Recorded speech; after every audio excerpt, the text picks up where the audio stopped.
Hello everyone, welcome to this channel zoology notes. आज की इस वीडियो में आपको बताऊंगी डेवलपमेंट बायोलॉजी का टॉपिक असिस्टेड रिप्रोडक्टिव टेक्नोलॉजी। ये जो टॉपिक है एग्जाम में अधिकतर शॉर्ट नोट में पूछा जाता है। क्या होता है असिस्टेड रिप्रोडक्टिव टेक्नोलॉजी? इसको शॉर्ट फॉर्म ART भी कहा जाता है। Application of biotechnological methods to solve problem in the reproduction of animals and man is called assisted reproductive technology. बोला जा रहा है कि जानवरों और मनुष्यों के रिप्रोडक्शन में आने वाली समस्याओं को हल करने के लिए बायोटेक्नोलॉजिकल मेथड के एप्लीकेशंस को असिस्टेड रिप्रोडक्टिव टेक्नोलॉजी कहा जाता है। इसका शॉर्ट फॉर्म ART होता है। It helps to overcome male infertility, female infertility and problems in both male and female of the couple। बोला जा रहा है ये जो है ये जो मतलब एक तरीके से जो मतलब प्रॉब्लम आती है या फिर बोल सकते हैं कि ये मदद करता है। जो इनफर्टिलिटी होता है फीमेल का हो या मेल का है उस या फिर दोनों का है, वो दोनों को कपल्स को मतलब होता है ना मदद करता है। Art is the latest development in the field of reproductive biology of animals including man। बोला जा रहा है ये जो ART जो होता है ये पुरुष के बांझपन, महिला पुरुष दोनों के बांझपन को ये समस्याओं को दूर करता है। और इसमें जो होता है ART जो होता है ये मतलब मैन तथा या फिर मैन या फिर बोल सकते हैं जानवरों के रिप्रोडक्शन में भी ये बहुत अधिक मतलब विकास कर चुका है। मतलब बहुत अच्छा से ये हेल्प करता है, उसके बांझपन को दूर करके संतति में मदद करता है। ART इन मैन, ये क्या होता है ART इन मैन? तो in humans assisted reproductive technology help to overcome infertility of couples to have a baby. बोला जा रहा है ये जो है ये मनुष्यों में ये जो सहायक प्रजनन तकनीक जो होता है बच्चा पैदा करने के लिए दंपतियों के बांझपन को दूर करने में मदद करता है। Infertility is the failure of couples to conceive while doing unprotected coitus for one or more years. This is not due to sterility because the couples may conceive in the future।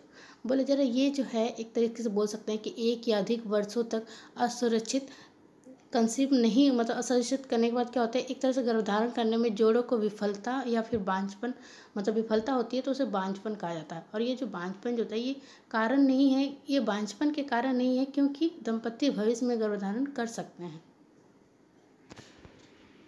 Fault of the male मतलब male में क्या दोष होता है? The factor responsible for male infertility are as follow. Male infertility या फिर बोल सकते हैं पुरुष बांझपन के लिए जिम्मेदार जो फैक्टर्स होते हैं जैसे पहला, if the pituitary gland does not produce sufficient gonadotropic hormone spermatozoa can not be produce so male sterility occur. बोला जा रहा है जब पिट्यूटरी ग्लैंड जो होता है वो सही मात्रा में एक सफिशिएंट मात्रा में गोनाडोट्रोपिक हार्मोन का सिक्रेशन नहीं करता है जिससे स्पर्मेटोजोआ जो होता है वो प्रोड्यूस नहीं होता है, जिससे मेल जो है वो स्टेरिलिटी अकर होता है, स्टेरिलिटी हो जाता है उसमें। Factor which rise scrotal temperature adversely affect spermatogenesis. वो फैक्टर जो स्क्रोटल टेम्परेचर को मतलब अफेक्ट करता है इससे डायरेक्टली वो अफेक्ट हो जाता है spermatogenesis. When the epidermis is damaged by trauma or gonorrhea, tuberculosis, spermatozoa cannot be transported from the testicle to the vas deferens। बोले जा रहे एपिडाइमिस अगर डैमेज हो जाता है ट्रोमा की वजह से या फिर गोनेरिया की वजह से तो क्या फिर स्पर्मेटो जो है वो किसी भी तरह का वो ट्रांसपोर्टेशन नहीं करता है टेस्टिकल को vas deferens में।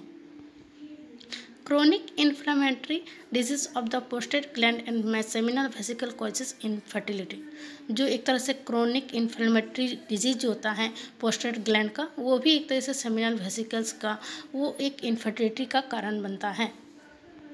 उसका the fault of the female में क्या दोष होता है जो मतलब स्टेरिलिटी प्रोड्यूस करता है तो वो जो होता है the factor responsible for female infertility are as follow.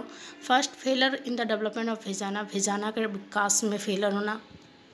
Failure in the development of uterus, फिर यूटेरस का डेवलपमेंट के वहाँ फेलर होना।